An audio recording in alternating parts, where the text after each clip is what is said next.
Bismillahirrahmanirrahim. Assalamualaikum warahmatullahi wabarakatuh.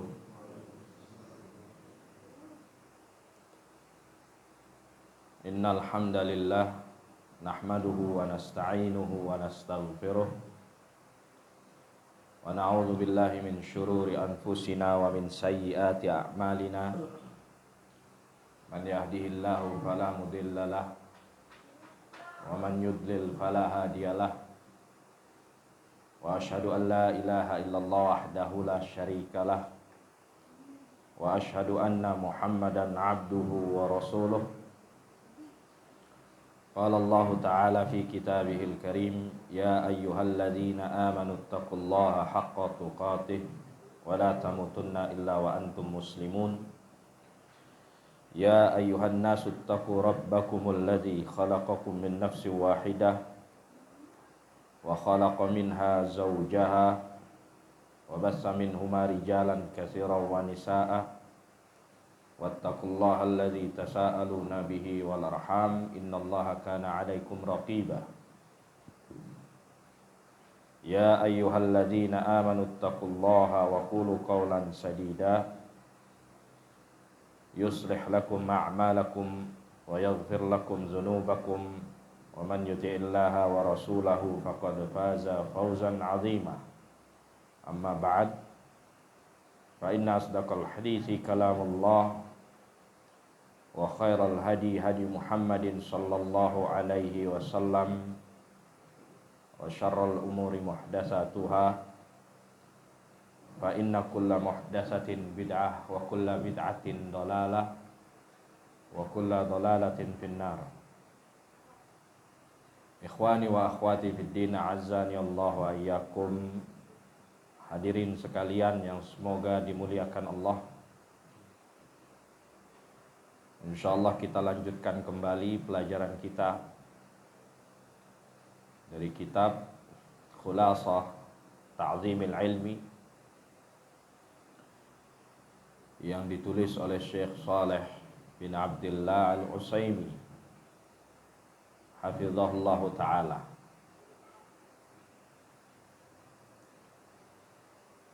Qala Syekh Saleh Al-Utsaimin, berkata Syekh Saleh Al-Utsaimin,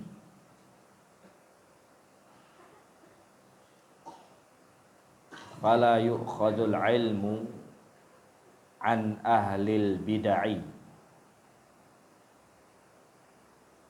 Kita masih di bab atau pilar ke-17, as-sabi' asyar,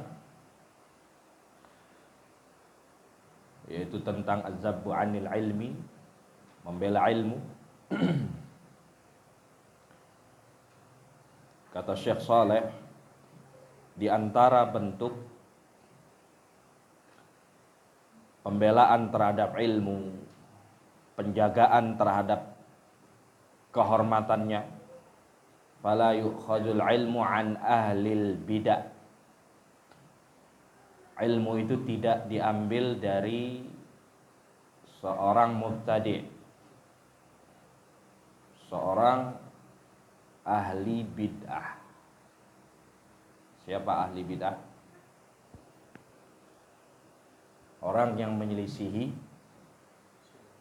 usul, prinsip ahli sunnah wal jamaah. Ini ahli bid'ah. Orang yang menjadikan hawa nafsunya sebagai patokan di dalam beragama.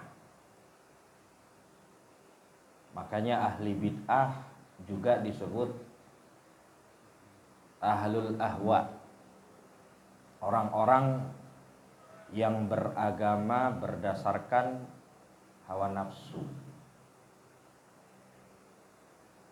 Dan hawa nafsu itu bisa dalam bentuk pikiran, pendapat, tradisi, kebiasaan masyarakat. Jika semua itu menyelisihi petunjuk Rasulullah Shallallahu Alaihi Wasallam, maka tergolong hawa nafsu. Ahli bid'ah ini mereka beragama berdasarkan selera hawa nafsunya, hawa nafsu logikanya, hawa nafsu masyarakatnya, hawa nafsu tradisinya, tidak menghiraukan dalil Al-Quran was Sunnah, tidak merujuk kepada ijma' ulama, tidak mengikuti petunjuk Nabi Shallallahu Alaihi Wasallam. Ini ahli bid'ah. Dan ahli bid'ah ini membangun al-wala wal bara', loyalitas dan antipati di atas keyakinan bid'ahnya. Ini ahli bid'ah. Jadi nggak setiap orang yang terjatuh dalam kebid'ahan dicap sebagai ahli bid'ah. Tidak setiap orang yang terjatuh dalam kebid'ahan dianggap sebagai mubtadi'un dal. Ya. Karena yang dimaksud ahli bid'ah itu orang-orang yang menyelisihi prinsip, usul ahli sunnah wal jamaah. Ya, usul di dalam berdalil, yang mana usul ahli sunnah mengacu kepada Al-Quran, As-Sunnah, dan ijma' para ulama. Ya, sedangkan ahli bid'ah mereka mengikuti Al-Quran dan As-Sunnah, tetapi sesuai dengan selera hawa nafsu mereka. Bahkan menafsirkan Al-Quran bukan berdasarkan sunnah Nabi Shallallahu Alaihi Wasallam. Menafsirkan ayat dengan mengandalkan logika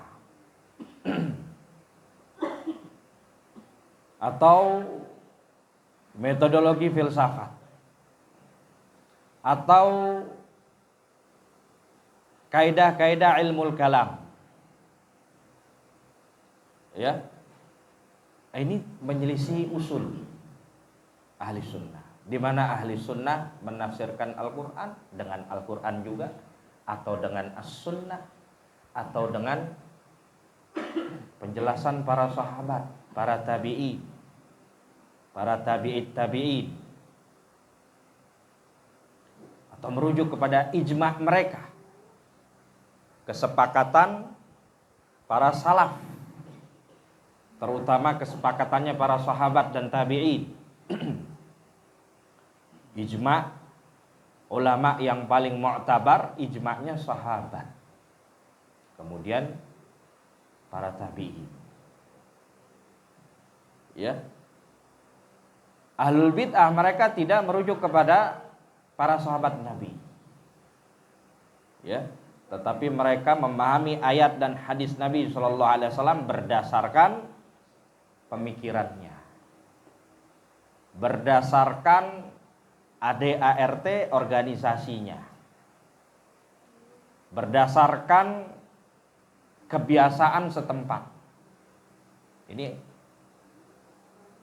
usul ahli bid'ah yang menyelisihi usul ahli sunnah. Ya. Namun terkadang ada orang yang terjatuh pada bid'ah amaliyah, ya, bukan bid'ah yang menyangkut i'tiqadiyah, tetapi dia terjatuh pada bid'ah amaliyah dan dia terus berkepanjangan di dalam bid'ah amaliyah itu. Para ulama juga mengatakan orang ini termasuk ahli bid'ah.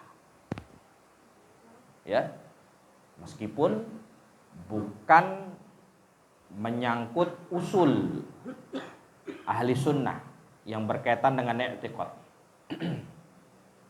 Ya. Tetapi berkaitan dengan amaliyah, contohnya seperti bid'ah perayaan Maulid Nabi sallallahu alaihi wasallam. Kalau dia terus-menerus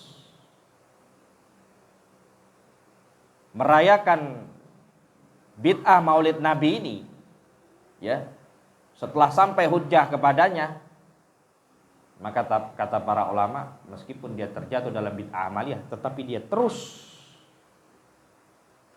ya, di atas bid'ah amaliyah itu, dia juga termasuk ahli bid'ah. Ya. Jadi para ulama melarang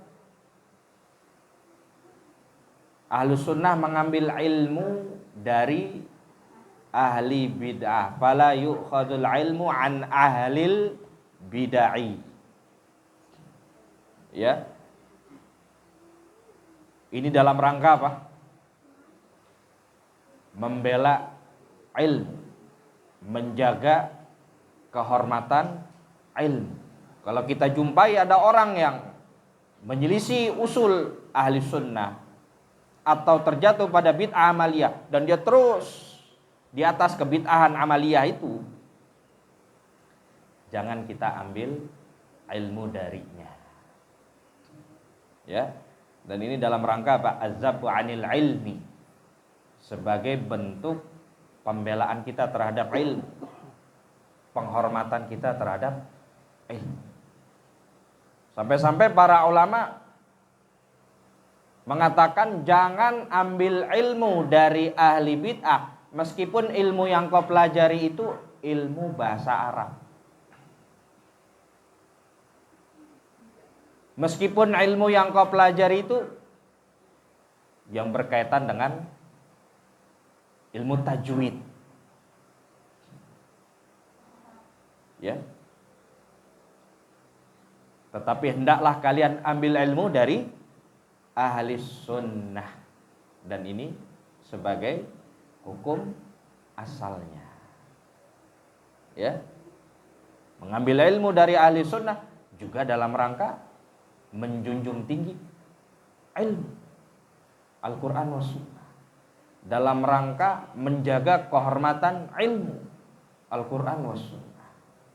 Ya. Maka tidak boleh bagi para penuntut ilmu mengambil ilmu dari ahli bid'ah. Lakin kata Syekh Saleh hafizallah, idza turra ilaihi fala ba'sa. Akan tetapi kalau ternyata situasinya mendesak dia, mau nggak mau dia harus ambil ilmu dari ahli bid'ah, ya, idza turra ilai, ya, karena nggak ada ahli sunnah lagi, atau ada ahli sunnah tetapi ahli bid'ah ini punya kelebihan, ya, di dalam disiplin ilmu tertentu.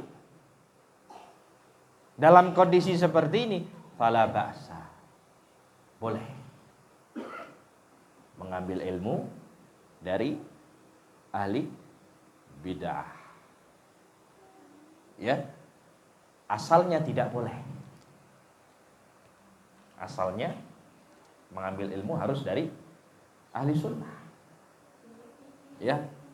Namun kalau kondisi memaksa dia untuk mengambil ilmu dari selain ahli sunnah, maka fala bas, diizinkan sekedar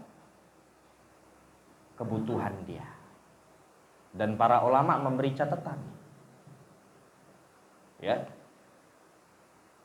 sebagaimana para muhaddisin mereka mengambil ilmu dari ahli bid'ah dengan catatan. Catatannya sebagaimana yang disampaikan oleh para ulama, ya, naktub an kulli sahib bid'ah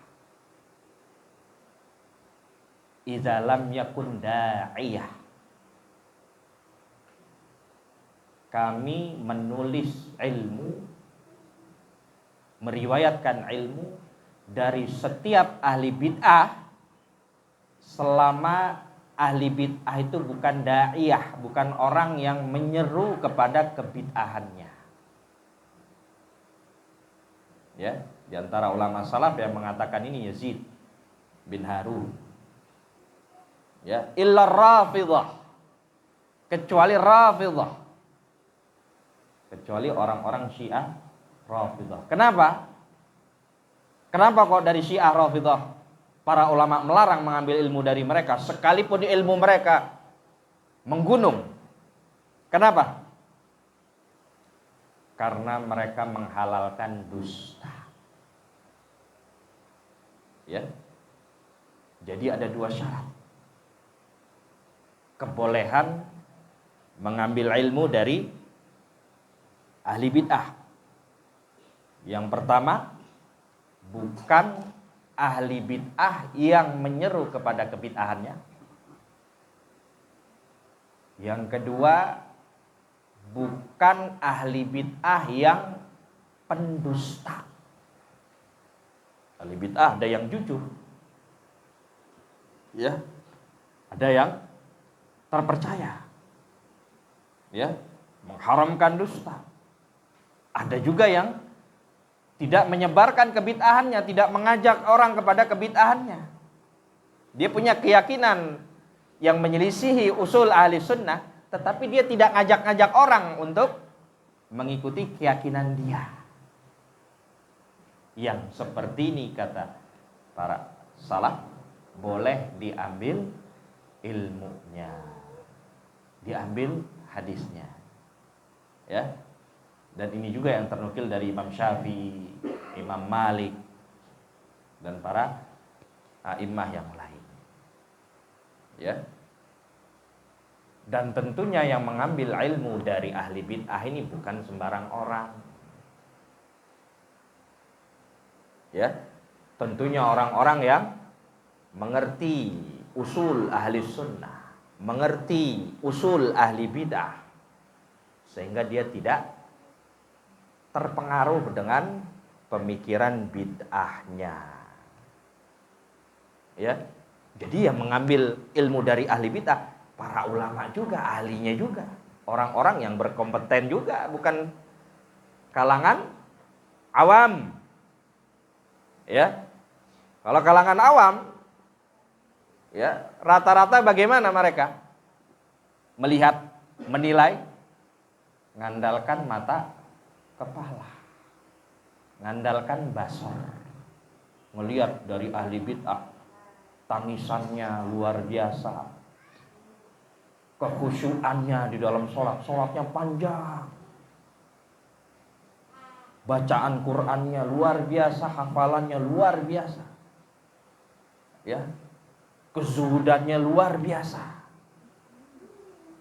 ya, kewaroannya luar biasa, terpedaya.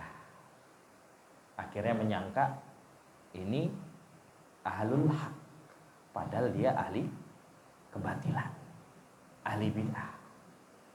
Ya.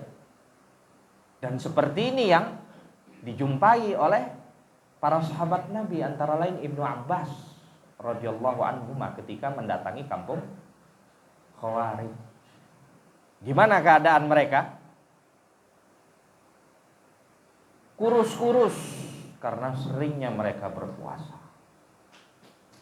Luar biasa sholatnya, luar biasa qiraahnya, hafalannya, luar biasa ibadahnya.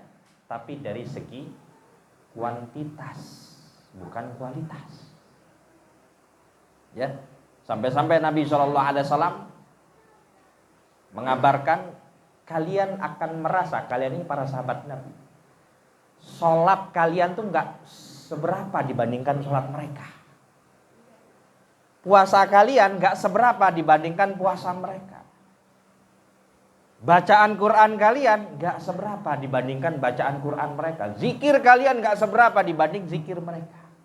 Akan tetapi mereka mudah, yang ruku minad din, ya, mudah sekali menyimpang dari agamanya, seperti anak panah yang mudah melesat dari busurnya. Ya. Dan disaksikan oleh Ibnu Abbas, mereka kurus-kurus. Ya, karena saking banyak sujudnya, kening mereka hitam-hitam. Ya. Kemudian juga mereka menghidupkan malam, sering begadang. Namun ternyata kata Nabi Shallallahu Alaihi Wasallam, mereka menyimpang dari Islam, dari agamanya sangat mudah, sebagaimana anak panah yang menyimpang dari busurnya. Ya. Sedangkan orang awam terkecoh kalau melihat ibadahnya, puasanya, zikirnya, qiraahnya. Ya. Makanya yang mengambil ilmu dari ahli bid'ah ini juga para ahlinya, sehingga mereka bisa memfilter, ya, bisa menyaring ilmu itu sehingga aman, ya, dari pengaruh bid'ahnya. Ini dua syarat yang disebutkan oleh para salaf, ya, mengambil ilmu dari ahli bid'ah selama ahli bid'ah itu tidak menyeru kepada kebid'ahannya dalam yakun da'iyah, dan juga tidak tergolong pendusta, suka berdusta. Ya. Dan boleh ditambahkan lagi satu, sebagaimana yang dikatakan oleh Syekh Shalih Al-Utsaimin, dalam keadaan butuh untuk mengambil ilmu dari mereka. Ya.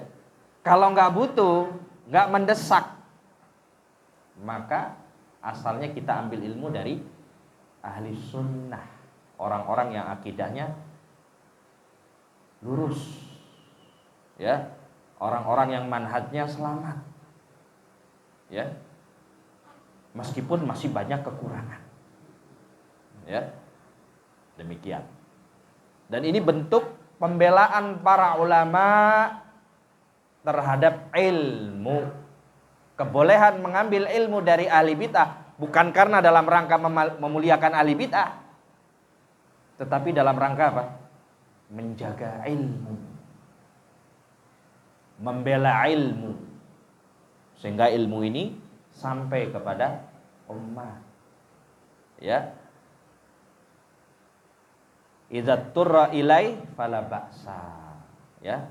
Dengan catatan tadi, kalau mendesak, sangat dibutuhkan, maka diperbolehkan dengan memperhatikan dua syarat tadi di dalam mengambil ilmu dari ahli bid'ah. Kalau tidak demikian, maka kembali ke hukum asalnya, dilarang. Ya. Karena inna hadzal ilma, sungguhnya ilmu ini agama. Ilmu ini darah daging kita. Falyanzur ahadukum amman ta'khuzuna dinakum. Maka perhatikanlah oleh kalian dari mana kalian mengambil agama kalian. Ya.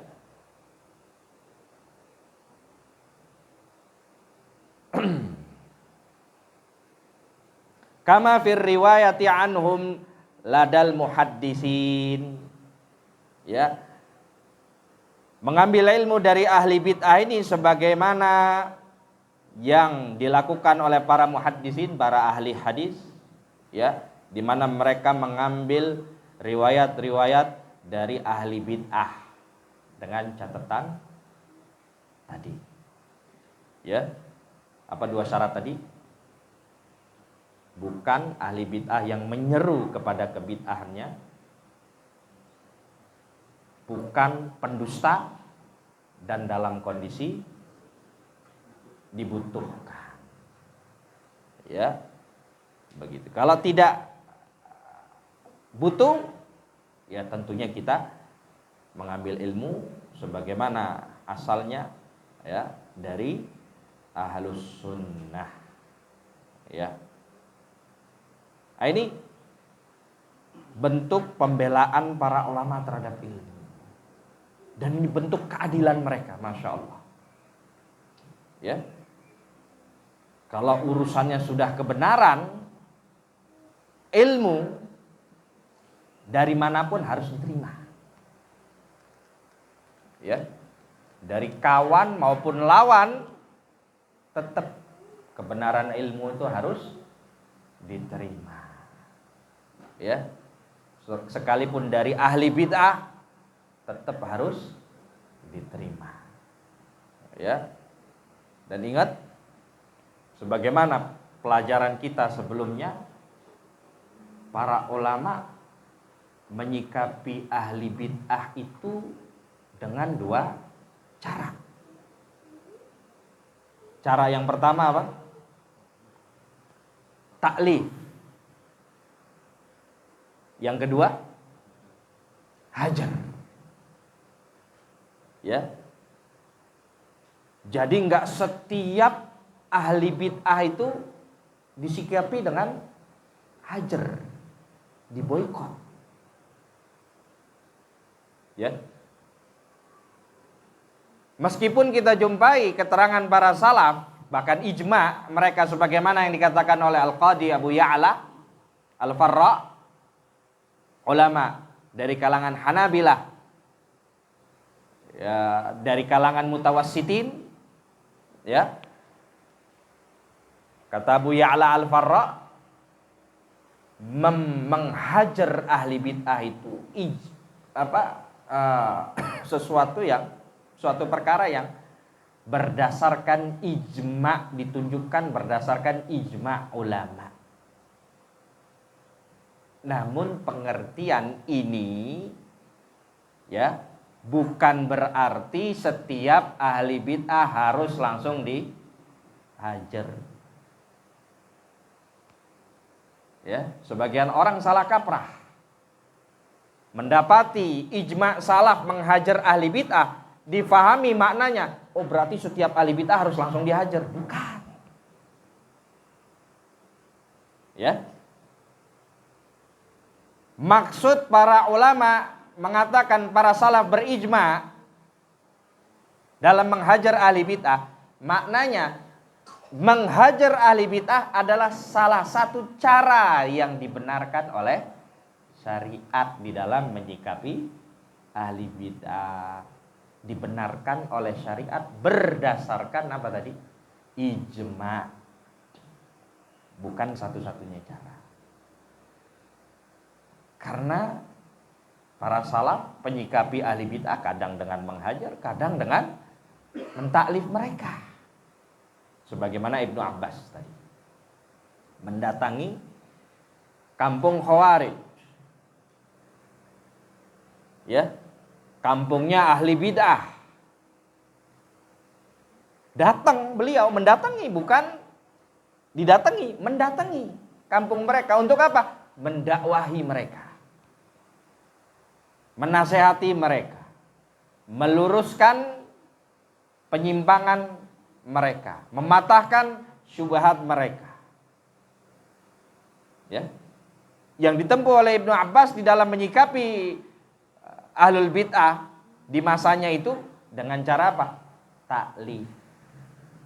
Taklif, sikap yang ramah, bukan berarti berbasa-basi, melakukan pendekatan dalam rangka apa? Menjelaskan kebenaran, dalam rangka mengajak mereka kembali kepada kebenaran, dalam rangka meluruskan pemahaman mereka yang batil, mematahkan syubhat mereka, ya. Dan yang mendatangi mereka ahlul ilmi, Ibnu Abbas diutus oleh Ali bin Abi Thalib, ya, bukan kita, ya, bukan orang-orang awam, ya, atau penuntut ilmu pemula yang mendatangi mereka, ya. Kalau penuntut ilmu pemula yang mendatangi mereka, ya,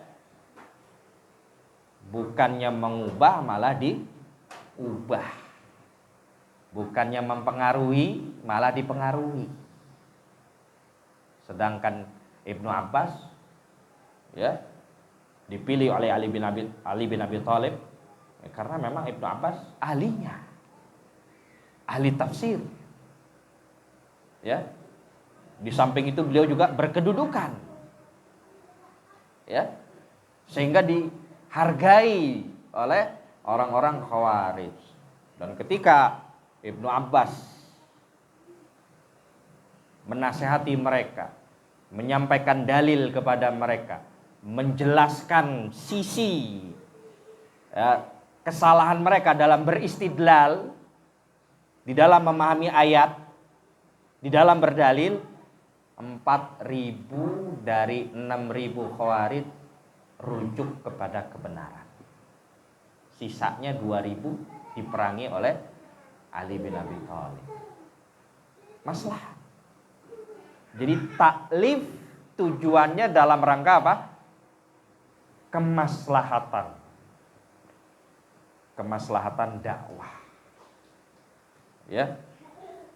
Apalagi mereka mau diajak berdiskusi. Ya. Makanya kadang kita melihat para ulama mendatangi orang-orang yang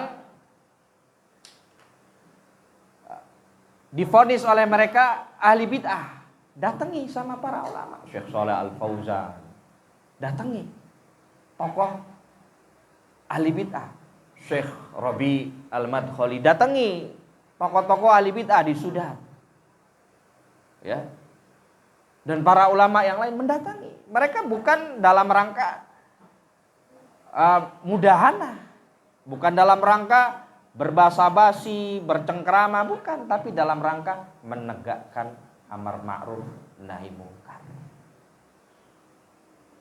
Dalam rangka mengingatkan mereka, mendakwahi mereka, meluruskan pemahaman mereka. Ini taklif. Ya. Jadi enggak setiap ahli bid'ah langsung jebret di boikot. Apalagi kalau yang salah ahli sunnah. Ada saudaranya dari kalangan ahli sunnah salah. Ya. Atau bahkan dia terjatuh pada bid'ah. Ya.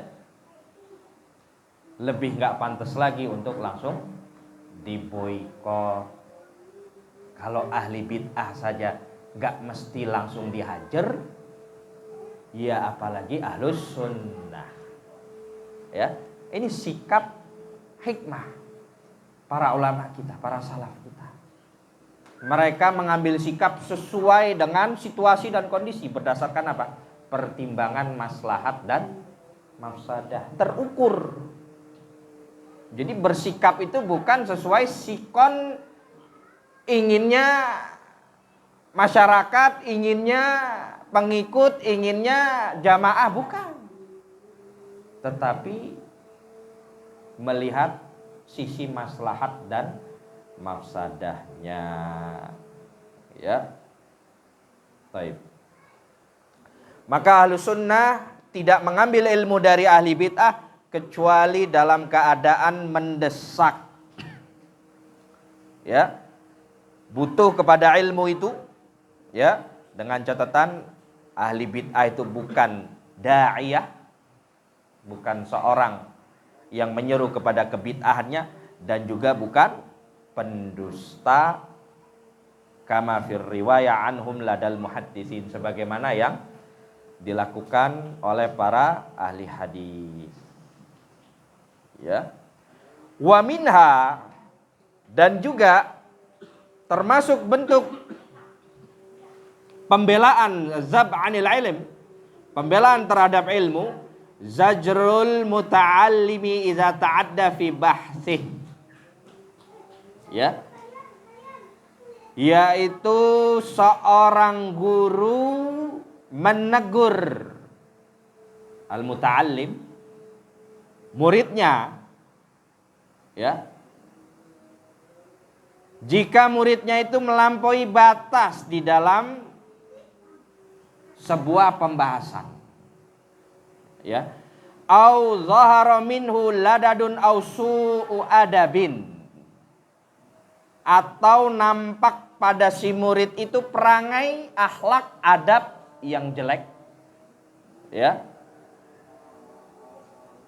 atau memang kelihatan darinya sikap ingin mendebat, maka seorang guru dalam rangka menjunjung ilmunya, dalam rangka menghormati ilmunya, dia harus tegur si muta'allim itu, si murid itu, si pembelajar itu, yang buruk adabnya, buruk perangainya itu. Ya, ini dilakukan oleh para ulama. Ya, jadi para ulama bersikap, bertindak berdasarkan ilmu, bukan berdasarkan perasaan. Ya, melihat muridnya berakhlak yang tidak baik, beradab yang buruk, berperangai yang jauh dari kesopanan, ya,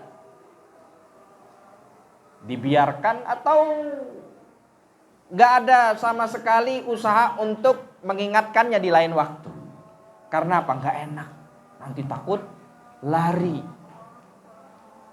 ya, dari ilmu, atau nanti dia malah kecewa. Bukan begini sikap seorang alim. Ya, justru yang harus dijunjung tinggi oleh si alim ini adalah ilmu. Yang harus dibela oleh si guru ini ilmunya, bukan jamaahnya, bukan muridnya. Ya.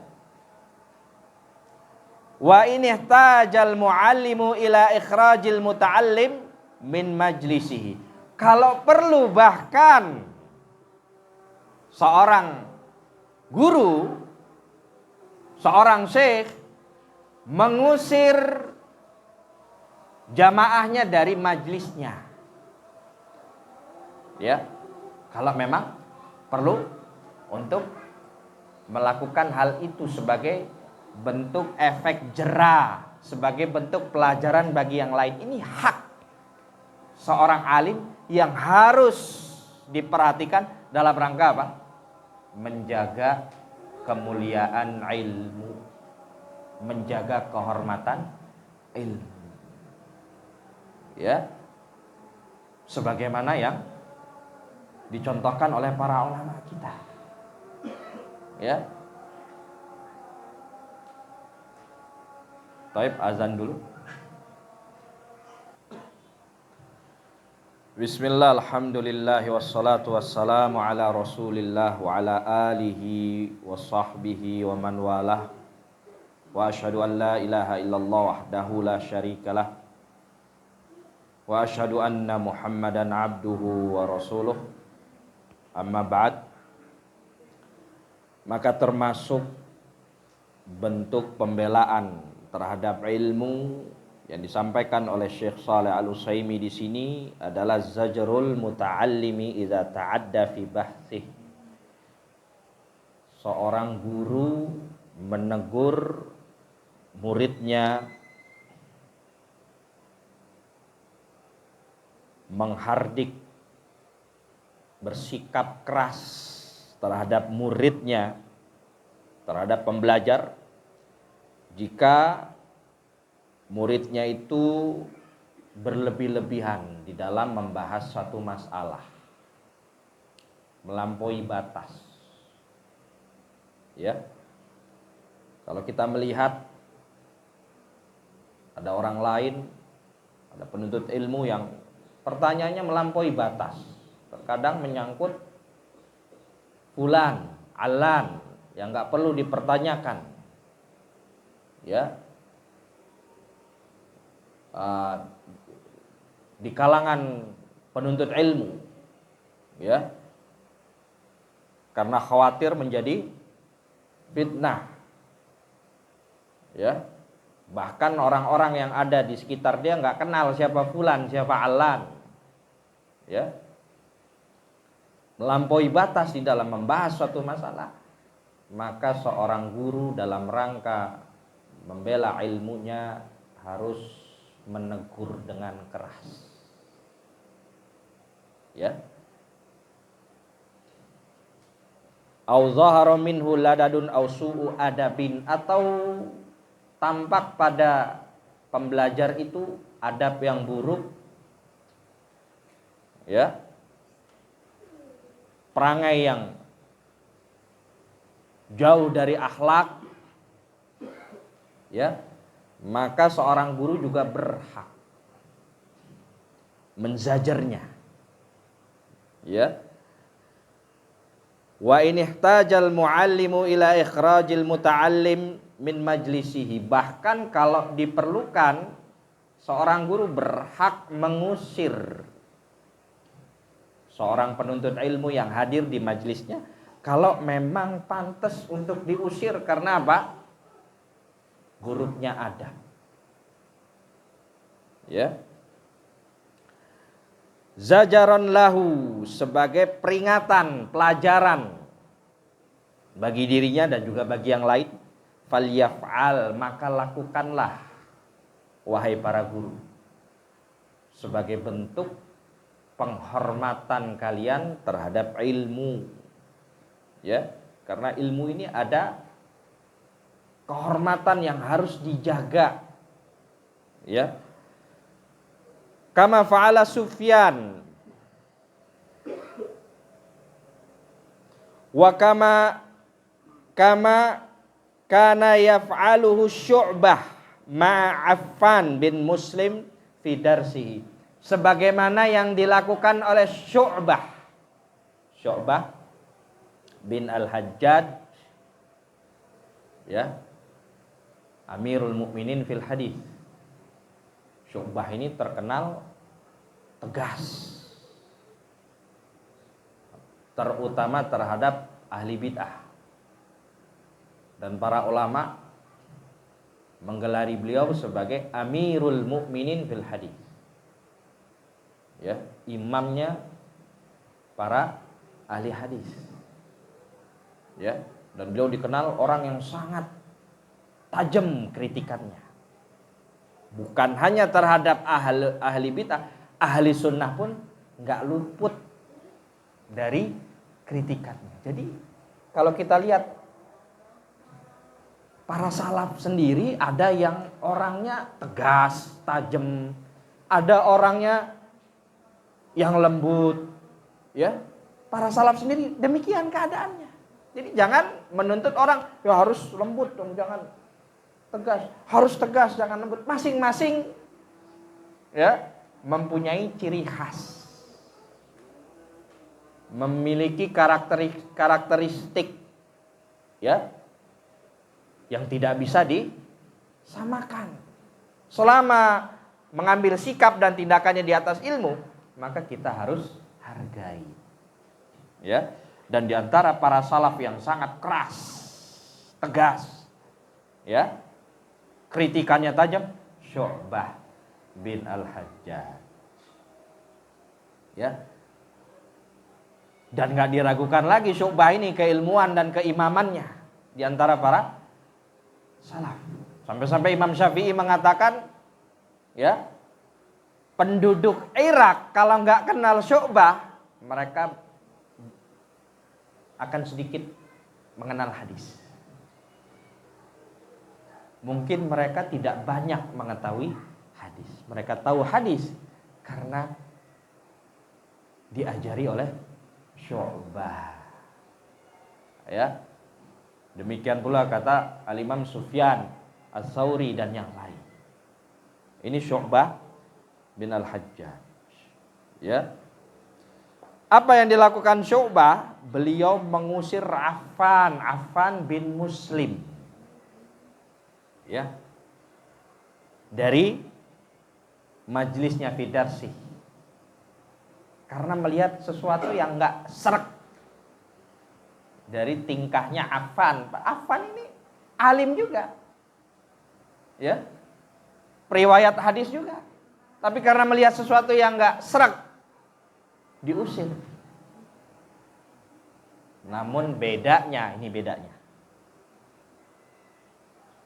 Para salaf dulu kalau diusir di majelis ilmu sama para ulama nggak baperan. Besok-besok nggak mau belajar. Ya. Kalau kita ditegur, jangankan diusir, baru ditegur, dan itu pun ditegurnya pakai sindiran lagi, nggak disebut namanya. Ya, sudah tersinggung, hilang, mundur tanpa berita. Tapi kalau para salaf dulu, ya, meskipun diusir, apa yang mereka lakukan? Datangi lagi. Bagaimana supaya dapat riwayatnya dari gurunya itu? Bersabar. Ya. Mereka melakukan itu karena apa? Dalam rangka apa? Menghormati ilmu, menjunjung tinggi ilmu. Bahkan Syu'bah sendiri mengatakan, siapa yang mengajarkan hadis kepadaku, aku akan memperlakukan diriku sebagai budak terhadap dirinya. Ya, aku siap jadi pelayan dia. Syu'bah. Ya. Dan ini semangat para salaf. Mereka tidak gampang terbawa oleh perasaan. Sehingga kembali lagi tetap Affan balik lagi. Ya. Dan beliau pun meninggalkan majelis Syu'bah itu dalam keadaan dadanya lapang, nggak nyimpen dendam, nggak nyimpen kebencian. Karena apa? Tulus niatnya, ikhlas menuntut ilmu karena Allah. Nggak peduli mau dihinakan, mau dipermalukan. Yang penting saya dapat ilmu, dan ilmu itu saya akan riwayatkan, ya, kepada manusia sehingga menjadi manfaat.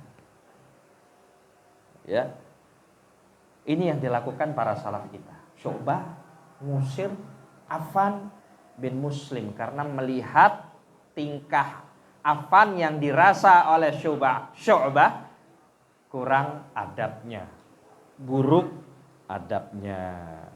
Ya, waqad yuzjarul muta'allimu bi'adamil iqbali alaihi, dan kadang juga, ya, bentuk zajar itu bisa ditunjukkan oleh seorang guru dengan bersikap cuek, nggak ngelayani, nggak ngeladeni, ya.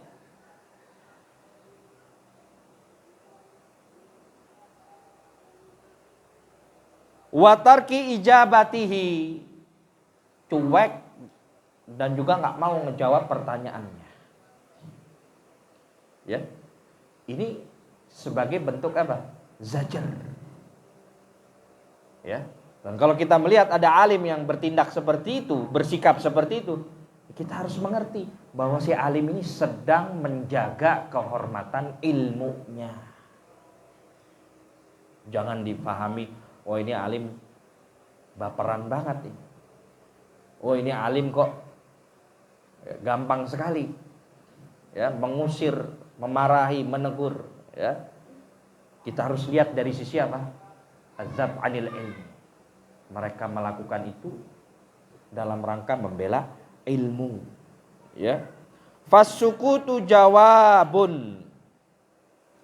Dan juga terkadang dengan diamnya, itu diamnya seorang alim ketika ditanya, itu sebagai jawaban bagi dia. Ya. Diamnya seorang alim ketika ditanya, dia nggak jawab, justru itu jawaban buat dia. Ya. Jadi seorang pembelajar ilmu itu harus peka. Ya. Harus peka. Jangan maunya dilayani terus sesuai dengan keinginan dia. Ya. Mestinya dia harus peka. Oh, saya nggak menjawab, oh berarti mungkin diamnya itu jawaban bagi saya. Ya, begitu. Qala al-A'mash. Ya.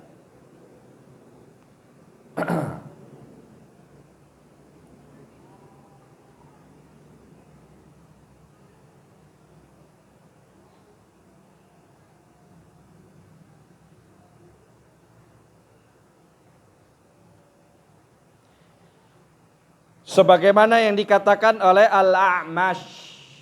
Al-A'mash. Siapa namanya? Sulaiman bin Mahran. Ya.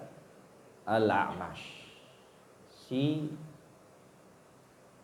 picak. Al-A'mash itu picak. Ya, makanya dikenal dengan Al-A'mash dibandingkan namanya Sulaiman bin Mahran. Ya, dan ini ghibah yang diperbolehkan. Karena apa? Orang yang disebut dengan lakop seperti itu ridho, senang, dan bahkan dia lebih sering memperkenalkan dirinya ya dengan kekurangannya itu. Ya, ini yang disampaikan oleh Al-A'mash. Ya, seorang guru dalam rangka menzajar muridnya, ya, yang buruk adabnya, ya, bisa dalam bentuk apa? Tidak melayani dia, tidak meladeni dia, bersikap cuek, ya, tidak ngasih jawaban kepada dia atau mendiamkannya. Wa ra'ayna hadza katsiran min jama'atin minasyuyukh. Kata Syekh Shalih Al-Utsaimin hafizahullah, dan kami telah melihat, ya, perlakuan guru yang seperti ini, ya, sangat banyak kami jumpai dari sekelompok guru-guru kami. Ya. Minhum, di antara mereka Al-Allamah Ibnu Baz, Syekh Abdul Aziz bin Baz rahimahullah. Ya. Farubbama sa'alahu sa'ilun, ya, amma yanfa'uh. Ya. Kata Syekh Shalih Al-Utsaimin dari pengalaman beliau terhadap gurunya, ya, Syekh, salah seorang guru beliau, Syekh Abdul Aziz bin Baz, ya. Terkadang ada yang bertanya kepada Syekh bin Baz, kata Syekh Shalih, dengan pertanyaan yang tidak bermanfaat bagi si penanya itu, ya. Maka apa yang dilakukan Syekh bin Baz? Syekh bin Baz diem, enggak menjawabnya. Ya. Fataraka asy-syekh ijabatahu, beliau Syekh bin Baz tidak menjawabnya. Sebentar, telegram enggak bunyi. Ya.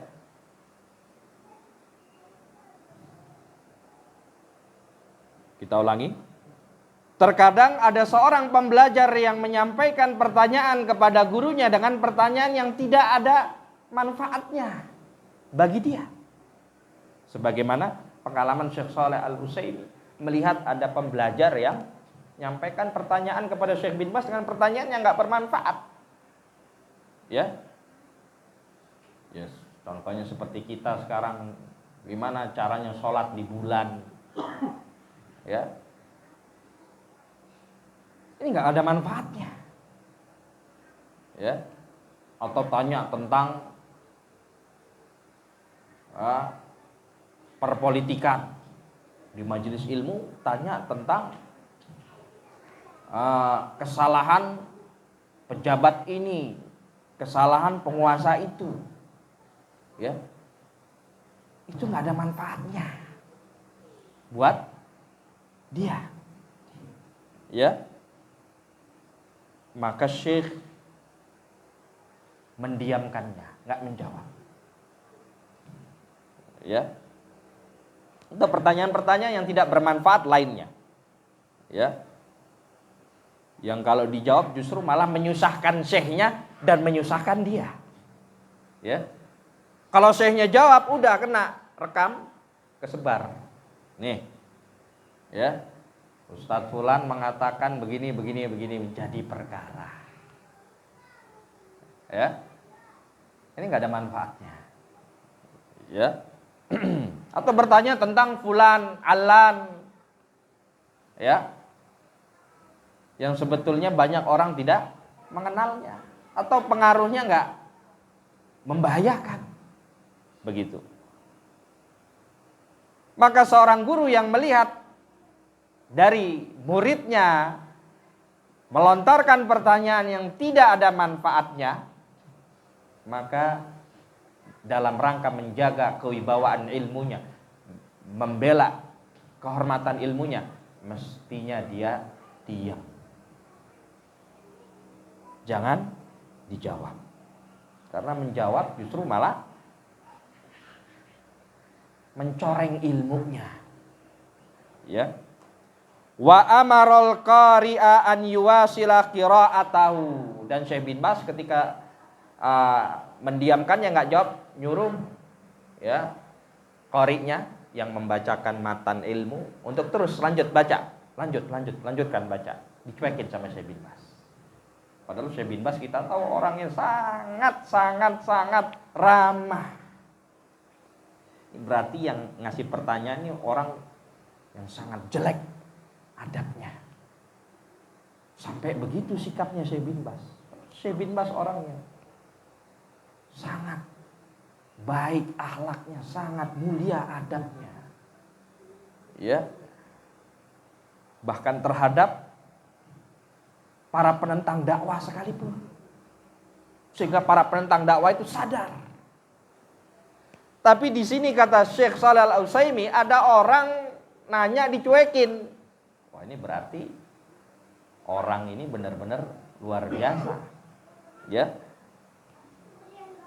Buruk adabnya.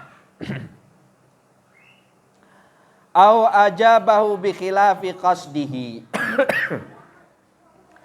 Syekh nyuruh qari'nya terus baca matannya atau Syekh menjawab, memberikan jawaban yang tidak sesuai dengan maksud si penanya. Ya, kadang-kadang ada pertanyaan kepada Syekh bin Baz, Syekh, gimana? Di sekitar kita masih banyak kemungkaran, ya, dan kurang perhatian dari kerajaan. Wah, ini kan pertanyaan yang bisa membahayakan Syekh juga. Ya, bisa dituduh provokator juga nanti. Ya. Maka apa kata Syekh bin Baz? Ya. Perbaikilah diri kalian. Niscaya Allah akan memperbaiki bangsa kalian. Ya. Syekh, gimana nih negara kok luar biasa kebenciannya terhadap Islam. Ya. Apakah kita harus berontak untuk menegakkan negara Islam? Tegakkan syariat Islam pada diri kalian. Ya. Perbaiki akidah kalian. Syekh malah menyelisihi. Yang diinginkan sama penanya itu Syekh ngasih jawaban yang sesuai dengan kemauannya, tapi justru saya malah mengoreksi dia. Ya.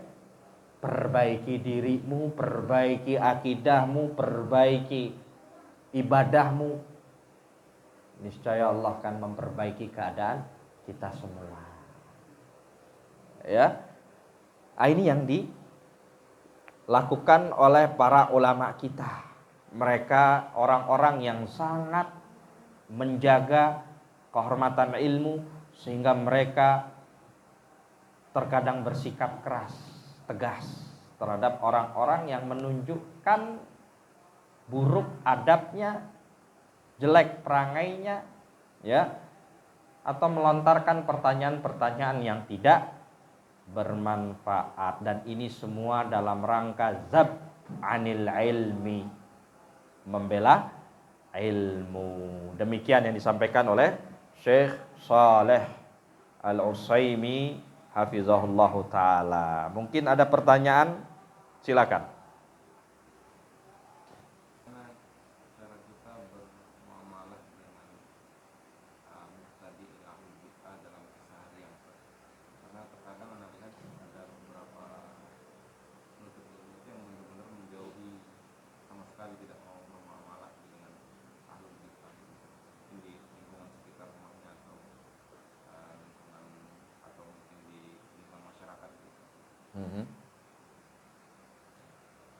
Bismillah, alhamdulillah, wassalatu wassalamu ala rasulillah wa ala alihi wa sahbihi wa man walah.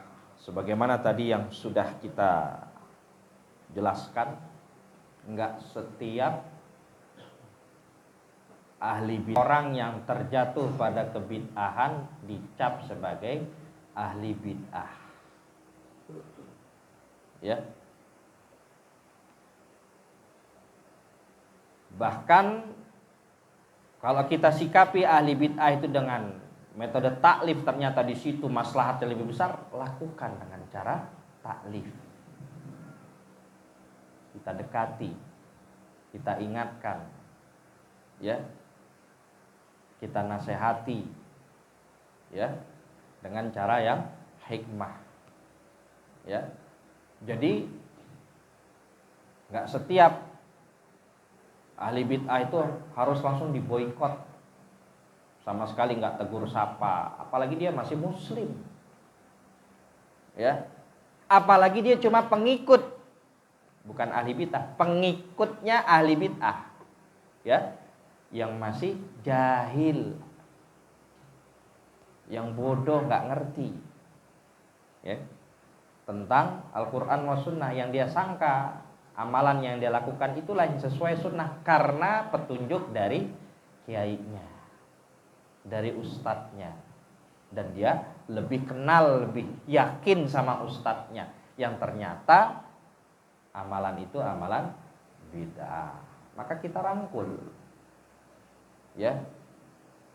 Kalau memang kita belum bisa menasehati, mengingatkan dengan ilmu, ya, maka cara taklif kita ya dengan bertegur sapa, mengucapkan salam, ya, bersikap ramah. Barangkali dari melihat adab kita, akhlak kita, dia dapat taufik dari Allah sehingga mengenal sunnah, belajar tentang sunnah lewat akhlak kita, ya. Dan betapa banyak, ya, ribuan kajian ilmu terwakili dengan 1, 2, 3 akhlak, terwakili dengan sikap kita yang ramah. Orang jadi penasaran, ya.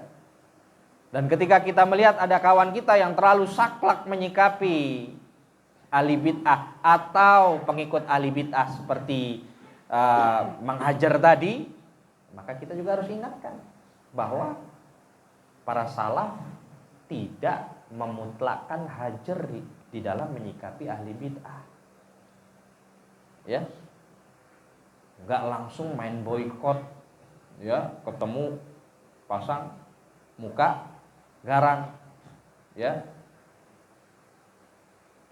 nggak pernah bersalaman, nggak pernah menyampaikan salam, padahal rumahnya bersebelahan, diundang nggak datang, ya, begitu. Ini bukan sikap yang hikmah dan bukan sikapnya para salaf seperti ini. Kalau engkau betul-betul konsisten mengikuti jalannya salaf, tempuhlah, teladani sikap para salaf itu, begitu. Bagaimana mereka melihat, ya, para ahli kebatilan itu, mempertimbangkan sisi maslahatnya, sisi mafsadahnya. Kira-kira metode apa yang lebih tepat untuk menyikapi mereka? Kalau dijauhi ternyata lebih besar mafsadahnya, oh ya didekati, ya, Jangankan para salaf, para ulama kita yang sekarang datangi tokoh-tokoh ahli bid'ah. Ya. Orang yang nggak tahu menyangka ya bahwa yang dilakukan oleh syekh ini kejahilan. Ya, padahal itu yang dilakukan oleh para salaf. Ya. Demikian. Begitu ya? Apa yang masih kurang? Kalau kadang-kadang sebagai misalnya ada seorang ustaz yang duduk bersama ahli bid'ah itu, terus kemudian ustaz tersebut dicap sebagai bermudah-mudahan dengan ahli bid'ah itu. Ya, itu yang jadi poin pembahasan kita. Jangankan ustadz, ulama duduk mendatangi, bukan berarti bermudah-mudahan. Beda. Ada mudaroh, ada mudahanah. Mudaroh melakukan pendekatan dalam rangka mewujudkan maslahat, dan ini dilakukan oleh Nabi Shallallahu Alaihi Wasallam. Ya, ketika datang orang yang buruk perangainya kepada beliau, ya, ngomong sama Aisyah, apa ini orang sejelek-jelek orang di kaumnya, bisa akhul asyir. Ya. Tapi ketika Nabi menemui orang ini, ramah. Aisyah tanya sepulangnya orang ini, ya Rasulullah, tadi engkau mengatakan demikian, tapi kenapa engkau berbuat demikian?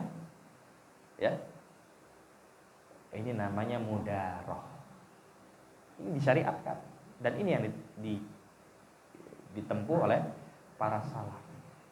Adapun mudahanah, berbahasa basi, datang ya dalam rangka basa-basi saja, ya, nyetor muka saja, nggak ada niatan untuk mendakwahi, mengingatkan, nggak ada tujuan untuk kemaslahatan, ya.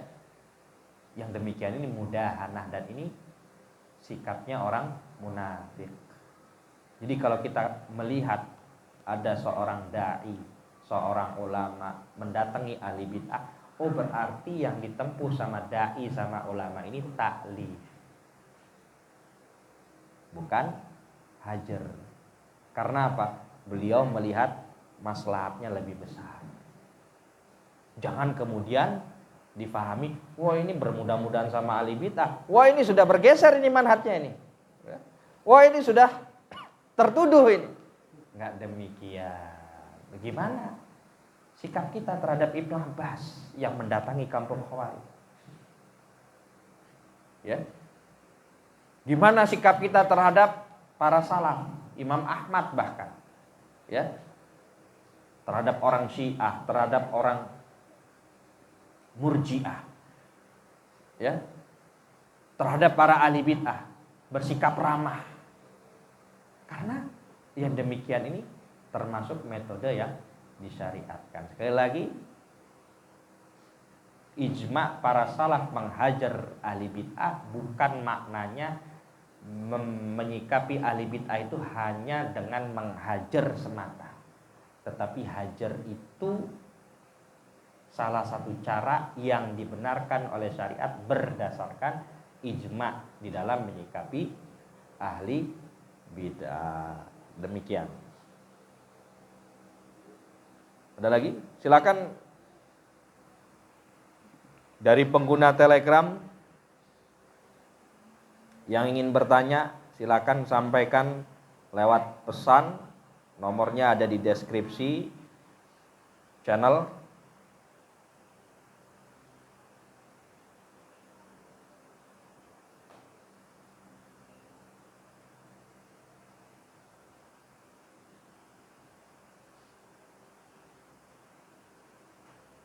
Atau mau langsung bertanya, silakan pakai suara.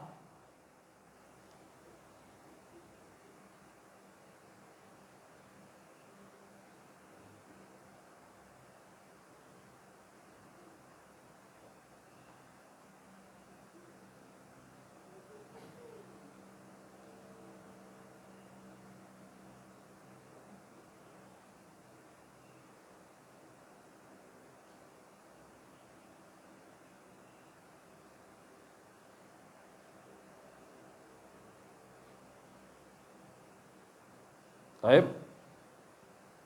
Cukup? Baik, karena tidak ada lagi yang bertanya, kita tutup majelis kita.